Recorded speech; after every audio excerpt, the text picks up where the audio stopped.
Assalamualaikum warahmatullahi wabarakatuh.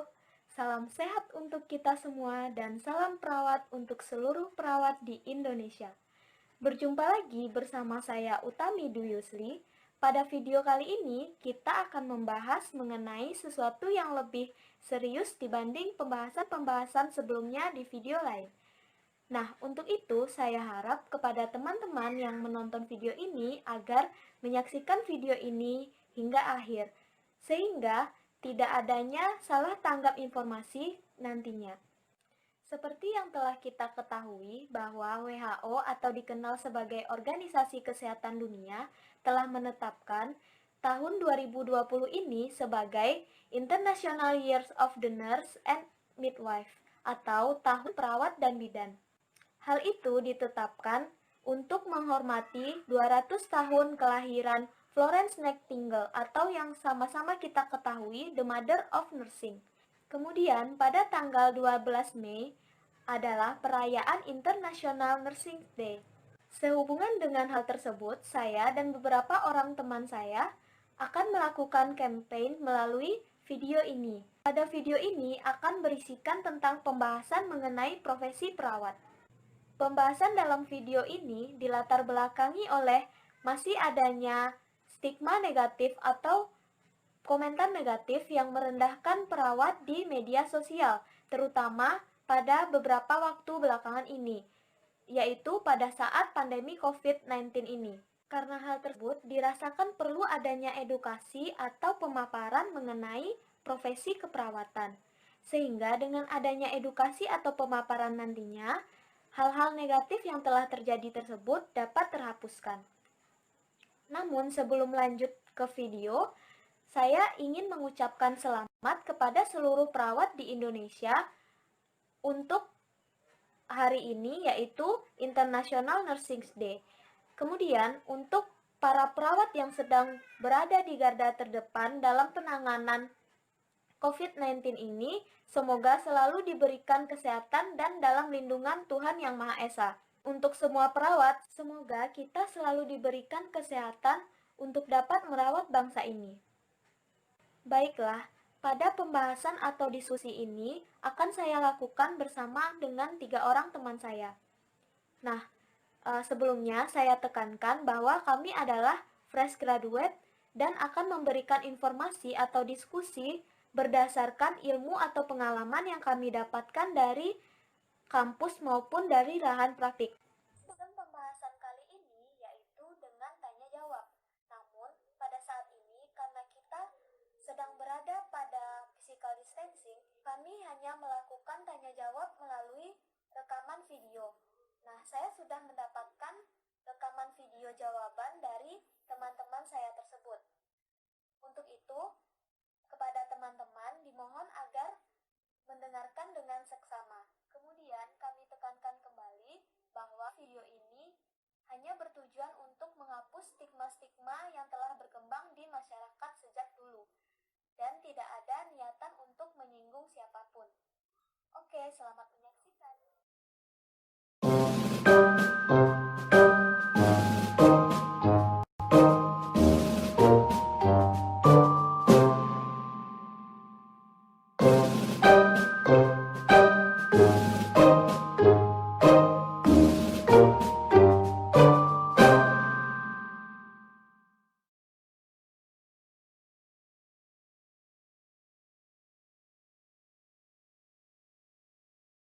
Nah, kepada nurse, pertanyaan pertama, tahap-tahap seperti apa saja yang sudah dilalui untuk jadi seorang nurse?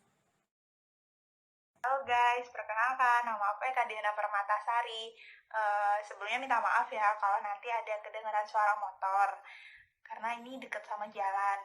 Jadi langsung aja di sini aku mau jawabin pertanyaan yang udah dibuat sama Tami. Pertama, tahapan apa sih yang harus kita lalui sampai jadi seorang nurse? Yang pertama itu harus S1, harus lulus sarjana keperawatan. Di sarjana keperawatan ini sekitar 4 tahun. Nah, selesai sarjana keperawatan baru boleh tuh ikut pendidikan profesi. Di pendidikan profesi ini tujuannya buat dapet gelar nurse. Tujuan secara akademiknya ya buat dapat gelar nurse. Tujuan lainnya ya pasti jadi seorang perawat. Nah, profesi ini sekitar 1 tahun, ada 10 stase yang dilewatin, ditambah 1 peminatan selama 7 minggu. Peminatan itu bebas mau pilih apa aja sesuai dengan minatnya masing-masing dan tujuan kedepannya masing-masing. Setelah selesai semuanya, kami wisuda dan sumpah nurse atau sumpah profesi. Jadi hampir sama kayak sumpah dokter. Selesai sumpah, belum selesai sampai di situ, masih ada tahapan selanjutnya biar kita dapat izin legal, kita boleh praktik. Itu namanya uji kompetensi dan nanti buat syarat dapat STR atau surat izinnya itu. Nah, sebelum uji kompetensi yang pasti dari kampus ngasih kita pembekalan selama kurang lebih 1 bulan, dikasih soal-soal terus. Jadi soal yang keluar itu dari materi kita S1, kemudian dari praktik kita di lapangan itu banyak banget. Jadi uji kompetensi ini kalau SMP SMA bisa dikatakan ujian nasional lah gitu. Jadi ujian nasionalnya perawat, tingkatnya itu nasional dan harus banget lulus. Kalau nggak lulus kita harus ngulang lagi, namanya retaker, dan itu nunggu gelombang berikutnya. Dan kita kan nggak tahu kan gelombang berikutnya itu bakal gimana kebijakannya. Setelah uji kompetensi nggak selesai sampai di situ, kita masih nunggu 1 bulan buat nunggu pengumuman. Di pengumuman itu dinyatakan lulus. Alhamdulillah angkatan aku lulus semua. Setelah pengumuman masih nunggu sekitar 1 bulan lah buat sertifikat kompetensi. Kenapa sih kok kita nunggu-nunggu? Ya karena syarat untuk bikin STR atau izin legalnya kita praktik itu ada, kita harus lulus UKOM, terus kita harus punya sertifikat kompetensi, kita harus bikin NIRA, ada surat keterangan sehat dan lain-lain. Nah, makanya kadang orang awam bilang, kok udah lulus nggak kerja-kerja sih, kok masih di rumah aja? Ya karena memang tahapan kita lama, proses kita lama gitu.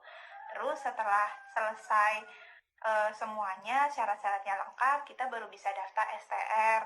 Nah, STR ini juga kan daftarnya ke MTKI. Daftarnya itu juga beda-beda tiap orang. Ada yang cepet langsung dapet, ada yang harus nunggu berapa lama gitu, karena tergantung validatornya. Kalau udah dapet STR, jadi nanti dikirimin langsung nih dari pusat. Kalau udah dapet STR, barulah kita boleh namanya daftar kerja. Kita udah legal pokoknya praktik, kita udah ada hukumnya gitu, dan udah ada yang melindungi kita kalau pas kita praktik atau mungkin suatu saat, tapi jangan sampai ya ada kejadian disalahkan atau apa, kita itu punya izin legalnya gitu. Nah, setelah itu ya udah baru kita fix gitu, dikatakan seorang nurse dengan kompeten yang bagus karena tadi dibuktikan dengan lulus uji kompetensi dan juga punya izin praktik yang legal. Di sini saya Helen Marini, perwakilan dari teman-teman perawat yang akan memberikan beberapa tanggapan terkait stigma perawat di masyarakat. Nah, di sini saya mendapatkan 8 pertanyaan dari Nurse Utami Dwi Yusli mengenai lingkup keperawatan. Pertanyaan pertama yaitu, tahapan apa saja yang sudah dilalui untuk menjadi seorang nurse?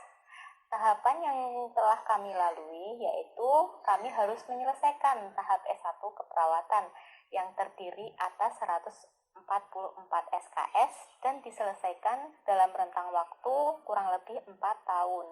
Dan di sini terbagi atas 2 sisi, yaitu sisi akademis dan yang kedua yaitu sisi klinis. Sisi akademis kami mendapatkan materi terkait perawatan pasien dan dunia keperawatan melalui dosen. Sedangkan pada sisi klinis kami mendapatkan bimbingan dan praktek langsung di masyarakat maupun di rumah sakit oleh CA. Nah, setelah itu baru kami mengambil satu tahapan akhir yaitu skripsi. Setelah kita dinyatakan lulus baru kita diwisuda dan melanjutkan pendidikan ke profesi nurse. Nah, untuk pendidikan profesi nurse kita harus menyelesaikan 11 mata kuliah di mana salah satunya terdapat peminatan. Dalam pengambilan peminatan kita diberikan kebebasan oleh dosen dalam memilih apa sih yang perlu kita tingkatkan atau apa yang menjadi kegemaran kita selama praktek di klinis.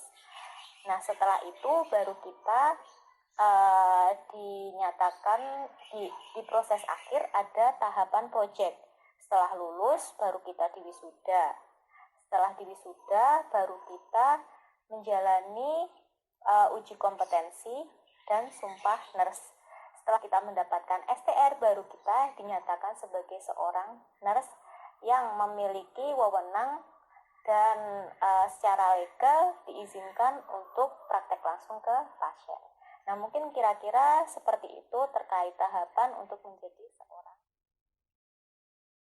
Yang pertama tentang tahapan apa saja yang harus dilalui buat jadi seorang nurse. Yang pertama itu harus lulus sekolah dulu, lulus SMA atau sederajat, kemudian ambil kuliah jurusan keperawatan pastinya, S1 untuk keperawatan, dan mengambil profesi nurse. Biasanya profesi itu sekitar 10 bulan sampai 1. Kemudian pertanyaan kedua, masih ada nih masyarakat awam yang hanya mengetahui kalau perawat itu membantu pasien untuk BAB, BAK, atau hal-hal sejenisnya. Nah, bagaimana pendapat nurse mengenai hal tersebut? Kemudian, apakah kegiatan tersebut hanya dilakukan begitu saja, ataukah karena ada prosedur yang mempunyai tujuan khusus seperti melatih kemandirian pasien dan keluarga? Masyarakat awam mungkin ya, itu ada yang masih mengatakan bahwa perawat itu kerjanya ya cuman bantuin BAB, BAK, mandiin. Sebenarnya tidak semua statementnya salah gitu, karena mungkin yang mereka lihat di lapangan kegiatan kita ya emang seperti itu, tapi sebenarnya di balik BAB, BAK, kita bantuin BAB, BAK, kemudian mandiin atau makan, minum, punya yang membantu kebutuhan dasar itu sebenarnya ada tugas lain, kayak kita menyusun dokumentasi atau sebuah asuhan keperawatan yang memang tujuannya untuk pasien, dan itu kebanyakan nggak akan dilihat oleh masyarakat atau oleh pasien atau oleh keluarga. Jadi mungkin ada keluarga atau yang lihat, kok perawatnya cuma ada di nurse station sih, duduk-duduk, nulis, dan lain sebagainya. Ya karena itu merupakan suatu tugas kita memang harus membuat itu, yang isinya rencana-rencana apa yang akan kita lakukan ke pasien. Nah, terkait tadi membantu BAB, BAK, memang itu memang salah satu tugas kita dari sekian banyak tugas kita, yang tujuannya juga untuk memandirikan pasien dan keluarga. Ibaratnya gini, kalau ada pasien dengan kondisi kelemahan atau ada gangguan gitu kan, sehingga dia harus bed rest, otomatis kan apa-apa yang dilakukan harus di tempat tidur kan. Nah, pasien itu kan suatu saat juga akan pulang. Nah, di sini waktu pasien masuk itu kita merencanakan di rencana pemulangan. Nah, salah satu rencana pemulangan itu kan pasti memendirikan pasien dan keluarga. Maka dari itu di rumah sakit kadang kita mengajarkan gimana cara BAB-nya, gimana cara BAK, atau misal dia terpasang selang kencing, gimana cara harus menjaga kebersihannya, dan itu diajarkan ke pasien dan keluarga. Nah, itu jadi tugas kita, memang itu yang kita lakukan. Tapi kalau pernyataannya hanya melakukan itu, ya salah, karena banyak tugas kita yang kita lakukan. Ke pertanyaan yang kedua, yaitu terkait tugas perawat itu di mata masyarakat, yang utama yaitu membersihkan BAK maupun BAB, yaitu terkait personal hygiene. Di sini apakah perawat sebenarnya memiliki tujuan lain, yaitu untuk memandirikan pasien dan keluarga? Nah, jawabannya, untuk personal hygiene merupakan tugas perawat, namun bukan yang menjadi utama, namun bagian dari asuhan keperawatan, yaitu pemenuhan kebutuhan dasar personal hygiene. Nah, di sini sebelum memandang tugas apa sih yang sebenarnya tuh yang dilakukan perawat, nah kita perlu memahami bahwa tugas dan wewenang perawat itu diatur dalam undang-undang, yaitu pasal 38 tahun 2014 mengenai keperawatan. Nah, di sini perawat memiliki 6 tugas utama.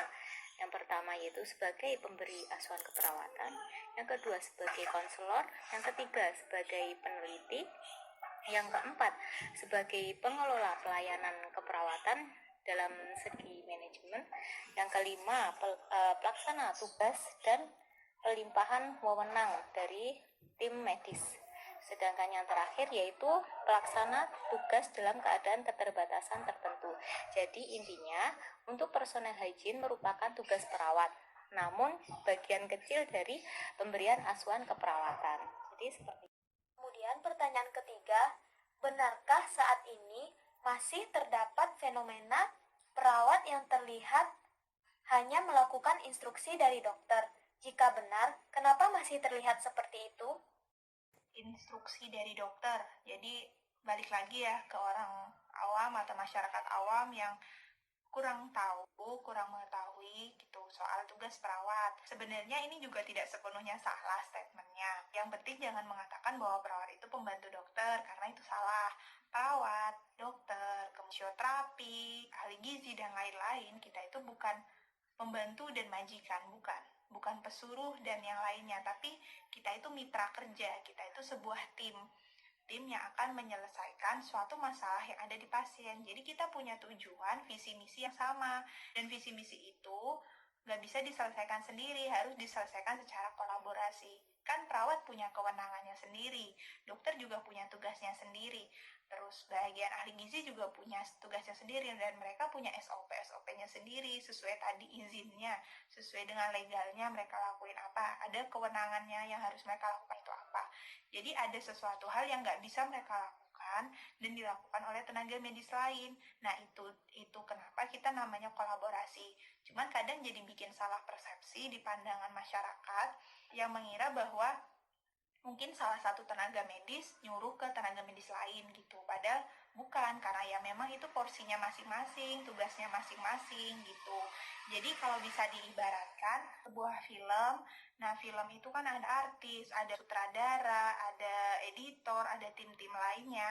Nah di situ kan tidak bisa dikerjakan filmnya untuk jadi bagus atau tujuan dengan visi misi yang sama tidak bisa diselesaikan oleh satu pihak aja. Harus ada kolaborasi. Si artis itu memerankan, si sutradaranya itu mengarahkan, dan si editornya mengemas menjadi lebih baik. Jadi ibarat gampangnya ya seperti itu. Contoh lainnya itu misalnya pasien mengeluh nyeri atau sakit lah, intinya nyeri. Nah, ngeluhnya ke kita, ke perawat memberikan tindakan yang bisa dilakukan sesuai dengan kewenangan dia, seperti relaksasi nafas dalam, distraksi, kompres, dan lain sebagainya. Nah, selain itu kan harus ada kolaborasi nih, biar nyerinya benar-benar hilang. Karena kalau dengan satu tindakan saja, terkadang kalau nyerinya skalanya tinggi, itu nggak bisa langsung hilang. Jadi kita kolaborasi dengan dokter untuk memberikan obat, karena cuma dokter yang punya kewenangan untuk menuliskan resep. Nah, yang menyusun atau meracik obatnya juga bukan dokter sama perawat, tapi ada di bagian farmasi yang mereka itu bekerja untuk obatnya ini dosisnya buat pasien ini berapa dan lain sebagainya, diberikan ke pasiennya itu berapa kali, kayak gitu-gitu. Itu kan juga selain dari dokter juga dari farmasi yang ikut menyusun. Nanti si obatnya ya diberikan oleh si perawatnya ke pasien. Jadi kan semuanya itu kolaborasi dan tujuannya satu, untuk memberikan pelayanan kesehatan yang baik dan untuk memberikan kesembuhan kepada pasien. Jadi gitu, bukan adanya jenjang kayak kasta gitu, kayak si dokter lebih berkuasa dibanding perawat, ya enggak, karena kita punya kewenangan dan porsinya masing-masing. Intinya itu. Lanjut ke pertanyaan yang ketiga, yaitu benarkah saat ini masih terlihat seakan-akan perawat hanya melakukan instruksi dari dokter? Jika benar, kenapa masih terlihat seperti itu? Nah, untuk pelaksanaan pelimpahan wewenang memang diatur dalam undang-undang bahwa dokter berhak memberikan wewenang ataupun pelimpahan tugas kepada perawat. Namun dengan pengawasan dan penanggung jawab utama adalah tim medis ataupun dokter. Namun untuk pelimpahan tugas dan wewenang merupakan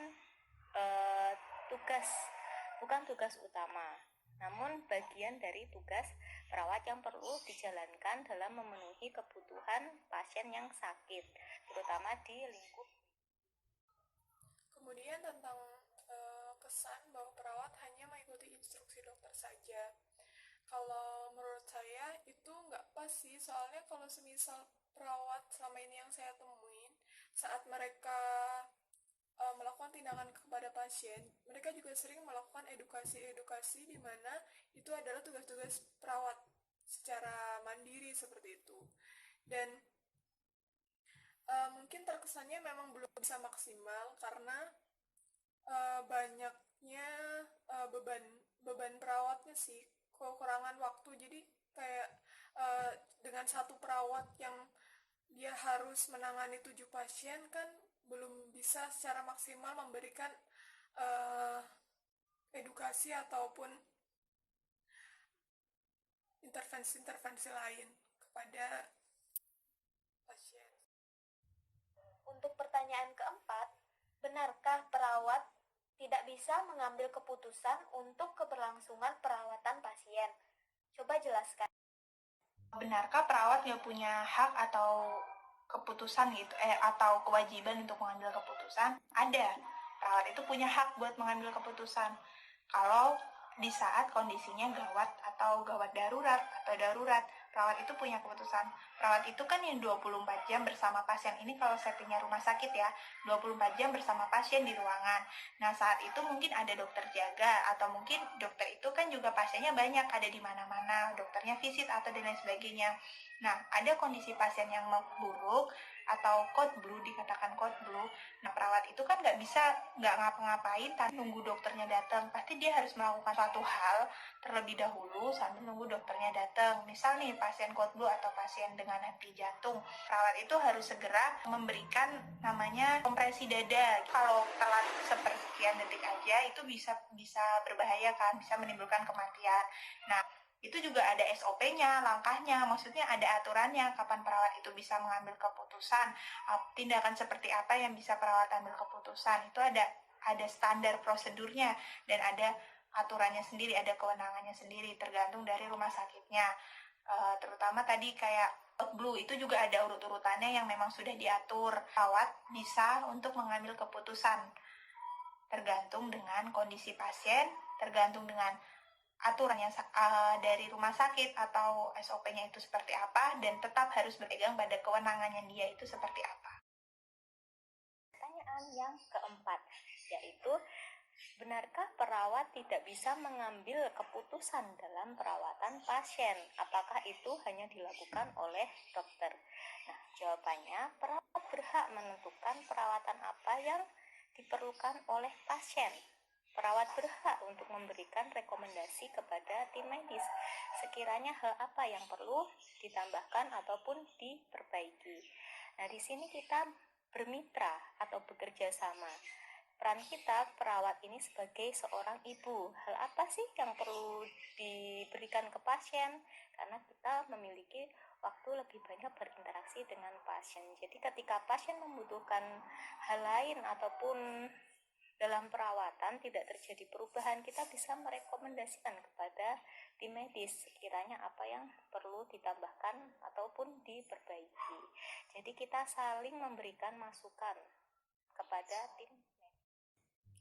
Kemudian pertanyaan tentang apakah perawat punya hak atau apakah perawat nggak ada hak atau nggak bisa ngambil keputusan buat keberlangsungan perawatan pasien itu sendiri. Kalau di keperawatan sendiri kita ada yang namanya itu prinsip etik otonomi, di mana semua hal yang kita lakuin ke pasien itu udah melalui persetujuan pasien. Jadi untuk semua tindakan itu nggak bisa kita ambil sendiri karena memang harus melakukan izin kepada pasien atau keluarga pasien itu sendiri. Pertanyaan kelima, kenapa sih tindakan keperawatan terkesan itu-itu saja, padahal sebenarnya tindakan keperawatan itu sangat banyak? Apakah hal tersebut karena kurang baiknya dalam pendokumentasian atau hal lain? Orang perawat itu-itu aja. Kalau mungkin aku masyarakat awam, orang awam gitu ngelihatnya, mungkin kayaknya perawat itu-itu aja ya. Tadi kayak pertanyaan di awal, ya udah cuman mandiin buat BAB, BAK, dan udah balik itu lagi aja gitu. Padahal ya enggak, tadi yang aku bilang perawat itu punya asuhan keperawatan juga, punya diagnosa keperawatan. Jadi kita punya dokumentasi yang harus kita selesaikan Karena tujuan awal kita tadi kan hanya memberikan kesembuhan kepada pasien, itu kan tujuan utamanya. Nah, dari situ kan pasti ada prosesnya, ada tindakan yang harus kita lakukan apa, evaluasinya gimana, rencananya dari awal gimana, apakah udah sesuai. Nah, itu kan yang kita kerjakan yang mungkin tidak terlihat oleh orang. Terus tindakan-tindakan mungkin terlihat sama, gini, apabila settingnya di rumah sakit nih, itu rumah sakit, aku misal kerja di satu bangsal bedah. Kebanyakan itu masalahnya nyeri sama nggak mobilitas fisik atau ada gangguan gerak gitu kan, karena habis pembedahan dan lain sebagainya. Nah, tindakan yang dilakukan pasti itu kan nggak jauh-jauh dari pasien satu dengan pasien lain. Kalau pasien A keluhannya nyeri, ya tindakannya pasti itu. Pasien B keluhannya nyeri, tindakannya pasti itu. Itu dengan kondisi yang sama ya. Itu jadi bisa jadi hal itu yang membuat terlihat tindakannya kok monoton, itu aja. Keperawatan itu juga punya banyak tindakan dan kita punya pedomannya di buku, namanya itu buku Nursing Intervention Classification kalau nggak salah, disingkat biasanya NIC.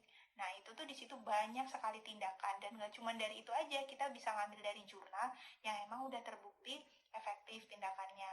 Pokoknya kalau dibilang monoton, menurut aku nggak sih, karena banyak banget tindakan perawatan itu, baik skill tindakan maupun intervensi atau langkah-langkah yang harus kita lakukan buat kesembuhan pasien. Terus kalau terkait salahnya dokumentasi, aku nggak bisa komentar lebih ya, karena itu tetap tergantung dari rumah sakitnya. Pasti rumah sakit punya standar sendiri kan terkait pendokumentasiannya gimana, dan standarnya itu pasti udah disesuaikan gitu dengan standar nasional yang baik itu seperti apa, dan pasti mereka juga tujuan utamanya meningkatkan mutu rumah sakitnya kan. Nah, pasti standarnya itu udah dipikirkan dengan baik, dan menurut aku setiap standar rumah sakit memang ada yang beda, cuman tujuannya itu sama, untuk kebaikan pasien, untuk kebaikan pelayanan di rumah sakit juga.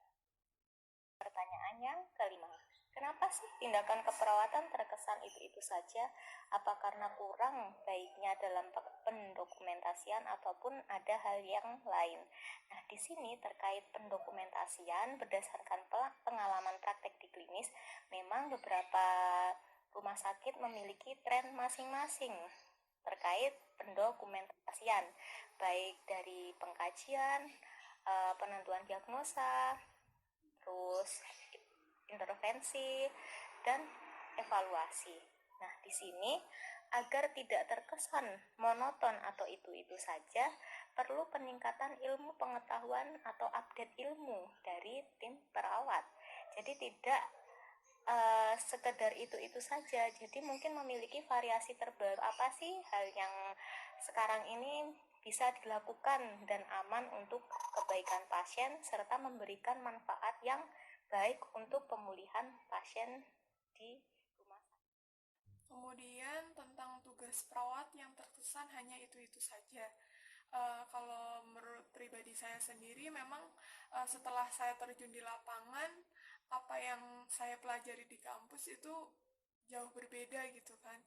Jadi ya karena di lapangan itu kembali lagi tadi beban dari tugas-tugas perawat itu sendiri yang memang memakan waktu, di mana perawat belum bisa secara maksimal memberikan perawatan kepada pasien. Jadi mungkin terkesannya hanya itu-itu saja. Dan di pendokumentasiannya pun karena waktu yang kurang, jadi terkesannya hanya melakukan hal-hal yang memang rutin, hanya itu saja. Tapi sebenarnya saat di lapangan pun tidak seperti itu. Kemudian untuk pertanyaan keenam, dalam menjalankan tugas sebagai perawat, terdapat asuhan keperawatan yang diberikan perawat kepada pasien ataupun keluarga. Apa sih asuhan keperawatan itu? Kemudian proses hingga menjadi sebuah asuhan keperawatan itu seperti apa? Tentang asuhan keperawatan itu kalau menurut aku secara gampangnya, apa yang harus kita lakukan ke pasien, mulai dari pasien itu datang sampai pasien itu pulang, baik itu sembuh atau dirujuk atau pasien itu meninggal. Jadi yang pertama kita harus pengkajian. Nah, di pengkajian ini kayak nanya-nanya lah ke pasien, keluhannya apa, riwayat sakit terdahulunya gimana, terus ada nggak sih riwayat keluarga, terus awal mula kenapa bisa masuk rumah sakit, itu gimana, apa yang dirasakan dan lain sebagainya. Mulai dari kebutuhan dasarnya juga, ada nggak sih yang terganggu dari makan, minum, BAB, BAK, dan semuanya itu kita kaji. Nah, kita kaji buat apa? Buat dapet data yang nggak normal. Data-data yang nggak normal itu nanti kita kumpulkan. Udah kita kumpulkan, namanya data fokus. Dapatlah data-datanya itu. Nah, dari data-data itu, kita bakal nemuin masalah, problem, dan penyebabnya. Nah, ini tuh bisa dipandu. Jadi nggak ngarang, oh ini datanya ini, kayaknya masalah ini. Nggak juga. Kalau di rumah sakit mungkin ada SOP-SOP-nya. Nah, kalau kita sebagai mahasiswa, itu tuh ada kita berdasarkan buku Nanda atau SDKI. Jadi di situ ada batasan karakteristik atau yang disebut data tadi yang nanti menunjang satu masalah yang cocok gitu. Dan kita harus baca deskripsi dari masalah itu. Benar nggak sih pasien itu termasuk ke masalah ini? Nah, kalau udah ditemuin masalah, kan sekalian buat etiologinya tuh. Nah, ntar kan udah ditemuin etiologi, ada masalah, ada etiologi. Keduanya digabung, jadi diagnosa keperawatan. Tadi rencana tadi juga kita ada dasarnya dari buku Nursing Intervention kan, dari buku Nick Knock. Nah, di situ kita dari buku bisa, dari jurnal penelitian yang udah terbukti efektif juga bisa. Terus kita lakukan diimplementasi, dilakukan nih rencana 1, rencana 2, dan semuanya kita lakukan ke pasien dalam waktu berapa hari atau berapa kali gitu dilakukan ke pasien. Setelah semua dilakukan, otomatis setiap harinya setelah melakukan pasti ada evaluasi. Evaluasi itu isinya respon pasien gimana, ada nggak sih peningkatannya, ada nggak sih keluhan dari pasien, terus apa sih yang dirasakan pasien setelah diberikan hal itu, dan lain sebagainya. Sehingga kita bisa mengevaluasi, terus bisa katakan bahwa intervensi ini sebaiknya dilanjutkan, intervensi ini sebaiknya dihentikan, atau kurang efektif diganti dengan hal lain. Nah, itu tujuan untuk evaluasi. Itu harus didokumentasikan. Biasanya kalau orang lihat ada buku-buku gitu kan di nurse station, ya itu biasanya ditulis di situ sama perawat apa yang sudah dilakukan, evaluasinya apa, sesuai dengan rencana yang tadi dibuat gitu. Bahkan sampai pulang pun kita udah merencanakan sesuatu gitu. Namanya discharge planning tadi. Pasien ini pulang nanti harus kayak gimana, perawatannya harus gimana, lingkungan rumahnya harus kayak gimana, keluarga harus gimana, itu udah kita rencanakan. Itu namanya asuhan keperawatan. Pertanyaan yang keenam, yaitu apa sih yang dimaksud dengan asuhan keperawatan dan bagaimana proses asuhan keperawatan? Asuhan keperawatan merupakan rangkaian interaksi antara perawat dengan klien untuk mencapai tujuan perawatan klien dan kemandirian klien dalam pemenuhan kebutuhan di rumah ataupun di rumah sakit. Kurang lebih seperti itu. Untuk proses dari asuhan keperawatan terdiri atas pengkajian secara holistik ataupun menyeluruh. Yang kedua yaitu penegakan diagnosa keperawatan. Yang ketiga merencanakan tindakan keperawatan. Yang keempat melaksanakan rencana tindakan keperawatan. Dan yang kelima melakukan evaluasi. Nah, di sini kita bekerja sama dalam merawat pasien, baik bermitra dengan tim gizi, tim medis, ataupun dokter, serta tim yang lainnya. Nah, selain itu kita juga bisa melakukan rujukan kepada tim yang lain apabila tindakan keperawatan ini dirasa kurang atau butuh dukungan dari yang lain. Ini asuhan keperawatan atau sering disingkat dengan istilah ASKEP. Nah, ASKEP itu sendiri ada prosesnya. Yang pertama yaitu tentang pengkajian. Pengkajian itu meliputi identitas pasien, terus kebutuhan-kebutuhan pengkajian dari kebutuhan dasarnya dan pemeriksaan fisik. Kemudian dari pengkajian yang telah kita lakukan, kita menyimpulkan diagnosa apa yang muncul pada pasien tersebut. Dari diagnosa-diagnosa yang muncul, kita menentukan yang namanya prioritas masalah. Dari prioritas masalah itu nanti kita memberikan intervensi. Jadi pilihan-pilihan intervensi yang akan dilakukan kepada pasien. Kemudian setelah adanya pilihan intervensi, lakukan implementasi. Implementasi itu tindakan-tindakan yang kita lakukan kepada pasien. Kemudian setelah implementasi kita melakukan evaluasi. Jadi setelah kita berikan tindakan, adakah perubahan yang terjadi pada pasien tersebut?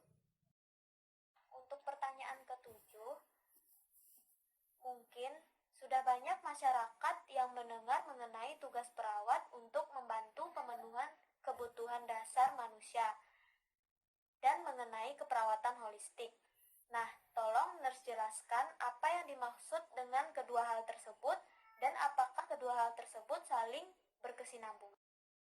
Mengenai kebutuhan dasar manusia dan keperawatan holistik, itu ada hubungan atau enggak? Menurut aku ada hubungan. Jadi, kan tadi dalam membuat asuhan keperawatan, kita juga harus tahu kebutuhan dasar manusia apa yang terganggu, apa yang jadi dampak karena penyakitnya gitu. Nah, dari situ kan kita tahu nih, oh yang nggak normal ini, yang jadi dampak ini, efeknya ke salah satu ternyata bisa mengganggu makannya, mengganggu tidurnya, mengganggu BAK, BAB-nya gitu kan. Nah, itu kan berarti harus kita selesaikan. Nah, namanya keperawatan holistik itu setahu saya ya, seingat saya waktu kuliah itu merupakan keperawatan secara menyeluruh, hampir keseluruhan dari pasien. Jadi nggak cuma masalahnya aja, nggak cuma titik fokus core problemnya aja, tapi sampai ke mentalnya. Nah, salah satunya itu kebutuhan dasarnya itu. Kebutuhan dasarnya itu menurut saya kenapa berhubungan dengan keperawatan holistik, karena merupakan salah satu komponen dari keperawatan holistik. Lanjut ke pertanyaan yang ketujuh, yaitu apa sih hubungan antara pemenuhan kebutuhan dasar manusia serta perawatan atau perawatan secara holistik. Nah, keperawatan secara holistik ini merupakan perawatan secara menyeluruh, memandang manusia itu secara utuh, baik dari segi fisik maupun biologis, spiritual, sosial, dan kultural. Jadi ketika kita melakukan perawatan tidak hanya memandang sakit fisiknya, namun juga mempertimbangkan sisi psikologis, sosial, maupun kultural dan religiusnya. Karena misal ketika perawatan pasien kanker, tentunya tidak hanya sakit secara fisik, namun psikologis. Pasien memerlukan dukungan dari orang-orang terdekat, terutama perawat ataupun keluarganya, karena yang merawat selama di rumah sakit. Nah, mungkin seperti itu, jadi tidak bisa dipisahkan. Lalu untuk kebutuhan dasar manusia yang sering kita kenal dan kita pelajari, diantaranya yaitu Virginia Henderson yang menuliskan 14 kebutuhan dasar manusia. Mungkin teman-teman bisa searching ya, apa sih 14 kebutuhan dasar manusia itu. Nah, ini yang sering kita pakai ketika melakukan perawatan di rumah sakit. Nah, yang lebih singkat lagi yaitu menurut teori Abraham Maslow, di mana ada 5 kebutuhan dasar manusia, yaitu kebutuhan fisiologis yang terdiri atas oksigenasi, makan, minum, eliminasi, tidur, dan seksualitas. Yang kedua yaitu kebutuhan aman nyaman, dicintai, yang ketiga dicintai dan kasih sayang, yang keempat harga diri, dan yang kelima aktualisasi diri. Nah, dalam memberikan pemenuhan kebutuhan dasar ini terbagi secara holistik atau menyeluruh, dari tadi yang biologis, secara psikologis, sosial, dan religiusnya. Kurang lebih seperti itu, jadi saling Mungkin saat ini juga sudah banyak masyarakat yang mengetahui salah satu tugas perawat, yaitu melakukan pemenuhan kebutuhan dasar. Nah, apa itu sih pemenuhan kebutuhan dasar? Jadi setiap manusia itu memiliki kebutuhan dasar. Kalau menurut teori Maslow sendiri, kebutuhan dasar manusia yang paling dasar itu adalah kebutuhan fisiologis, diantaranya adalah makan, kemudian eliminasi, kemudian kebutuhan tidur, dan lain-lain. Nah, kemudian mungkin juga sudah ada yang mendengar tentang keperawatan holistik. Apakah keperawatan holistik itu? Nah, keperawatan holistik itu adalah keperawatan yang dilakukan secara menyeluruh, di mana kita tidak hanya memenuhi kebutuhan fisiologis saja, tetapi kita juga memenuhi kebutuhan lain seperti kebutuhan sosialnya, spiritualnya, kemudian budayanya juga. Jadi saat kita melakukan asuhan, saat kita melakukan tindakan keperawatan kepada pasien, semua hal tersebut harus kita berikan secara Kemudian untuk pertanyaan ke-8, mengenai peminatan yang telah nurse jalani pada saat profesi. Coba dong dijelaskan apa saja kegiatan pada saat peminatan tersebut dan bagaimana gambaran mengenai peminatan di masing-masing instalasi atau di masing-masing bidang yang nurse ambil. Tadi kan aku udah cerita di awal ya, kalau profesi itu ada peminatan. Nah, aku ambil peminatan di Karyadi juga waktu itu. Selama 7 minggu peminatannya itu peminatan unit stroke. Alasan dulu ya kenapa aku ambil peminatan ini, aku sendiri suka praktik, cari ilmu itu di suatu unit tertentu gitu. Karena menurut aku fokusnya itu satu gitu. Kayak di IGD, ICU, nah di unit stroke ini, high care unit.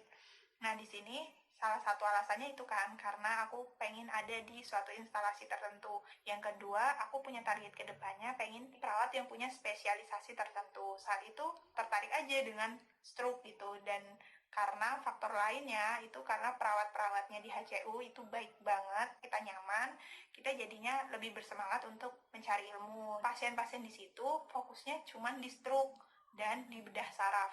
Bedah saraf itu ada yang mungkin karena ada masalah di otaknya seperti ada tumor, atau bisa jadi karena kecelakaan. Stroke itu otomatis belajarnya pasti tentang neurologi kan. Ada bedanya di buku dokumentasinya itu. Di situ tuh ada kajian tentang neurologinya baik dari dokter maupun dari perawat, kayak kekuatan ototnya, trauma yang keganggu, kayak gitu-gitu. Dan selalu pasien stroke itu kan CT scan kan. Jadi selalu ada hasil-hasil CT scan-nya yang bisa kita lihat, dan itu jadi ilmu tambahan buat aku. Ada juga beberapa kasus stroke yang kondisinya itu nggak cuma stroke, jadi komplikasi atau ada penyebab sebelumnya. Nah, di situ tuh yang bikin aku juga dapat ilmu yang lain selain stroke. Waktu itu juga pernah diskusi sama perawat soal jantung. Kenapa pasien stroke kok punya gambaran rekam jantung yang kayak gini, kayak gitu-gitu. Jadi banyak banget yang dipelajarin. Tugas akhirnya peminatan itu kita bikin KTI. Nah, KTI-nya itu waktu itu penerapan jurnal. Jadi nyari jurnal, si jurnalnya itu nanti kan kayak ada tindakan untuk pasien stroke. Nah, aku itu ngambil tentang hand grip, melatih kekuatan otot. Nah, itu tuh ternyata lumayan efektif juga dilakukan. Jadi kayak gambarannya itu pakai bola, terus si pasiennya itu harus menekan-nekan bolanya kayak gini, dan itu dilakukan dalam beberapa kali. Nah, di stroke itu ada juga pasien yang nggak sadar, yang jadi hampir kayak ICU, cuman nggak ada ventilator gitu. Jadi nggak cuman ilmu yang didapat, aku juga dapat pengalaman baik dari kemampuannya, gimana kita hargai sebuah kehidupan, tim kerja, dan lain sebagainya. Terus dari sebuah penelitian yang ternyata bisa diterapkan dan itu efektif, juga benar-benar banyak ilmu baru. Ke pertanyaan yang ke-8 terkait peminatan. Nah, peminatan yang saya ambil yaitu di ruang intensive care unit di RSPK. Alasannya, mengapa sih saya lebih tertarik mengambil intensive care unit atau lingkup kritis? Yang pertama, karena minat yang saya gemari di lingkup kritis. Yang kedua yaitu karena praktik di ruang ICU itu penuh tantangan dan menguji kesabaran, sehingga menjadikan perawat itu jauh lebih kuat. Nah, yang ketiga yaitu banyak ilmu pengetahuan yang didapat, karena tidak semua mahasiswa praktek itu bisa masuk ke ruang intensive care unit dalam waktu yang cukup lama. Nah, untuk peminatan sendiri, kami diberikan waktu selama 7 minggu untuk praktek dengan menyusun sebuah proyek akhir, yaitu Quality Improvement Project. Nah, di sini saya mengambil tema yaitu pasien-pasien dengan sepsis yang mengalami demam. Nah, kami bertiga, ini sifatnya tim, jadi kami bekerja sama bagaimana sih intervensi keperawatan yang didukung oleh jurnal terkait kompres, hangat, dingin, dan air normal atau air suhu ruang.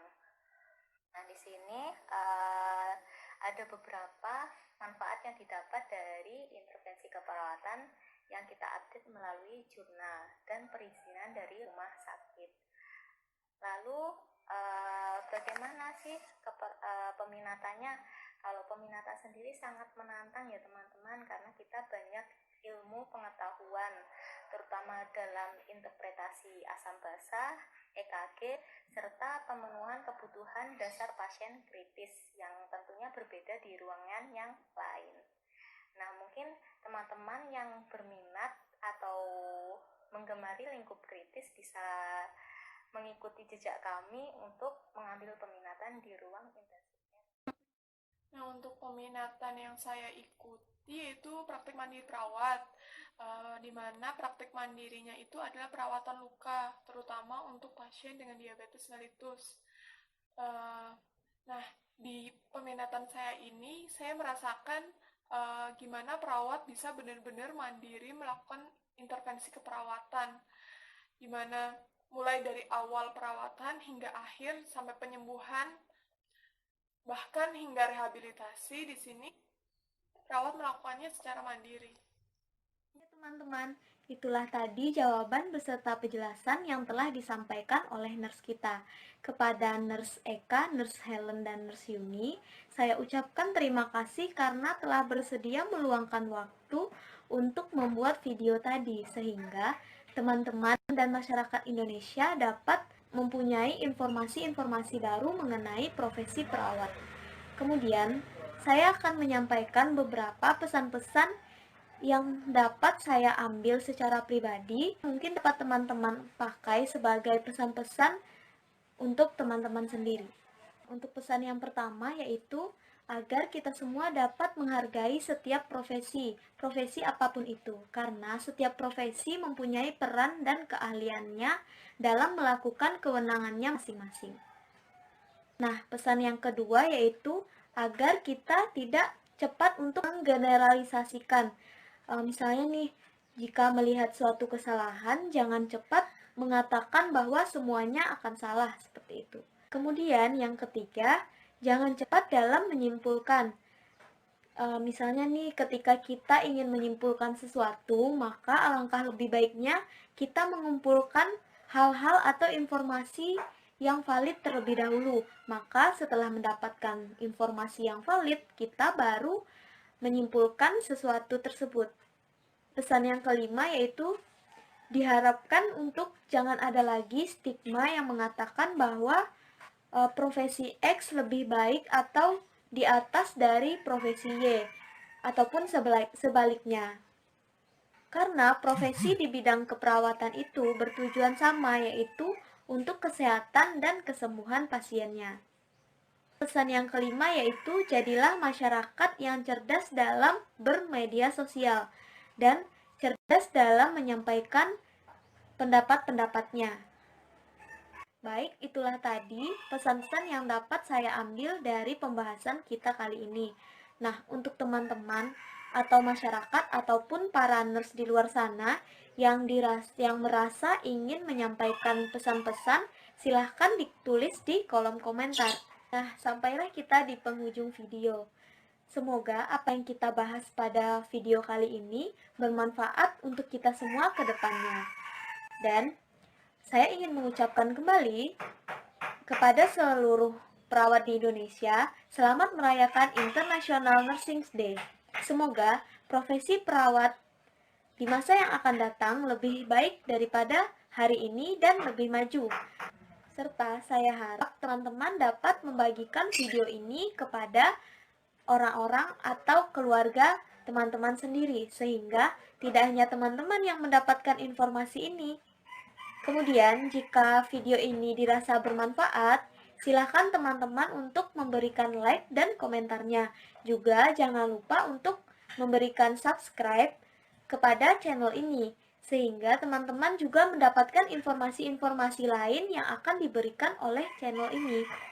Terima kasih telah menyaksikan, sampai jumpa di video-video berikutnya.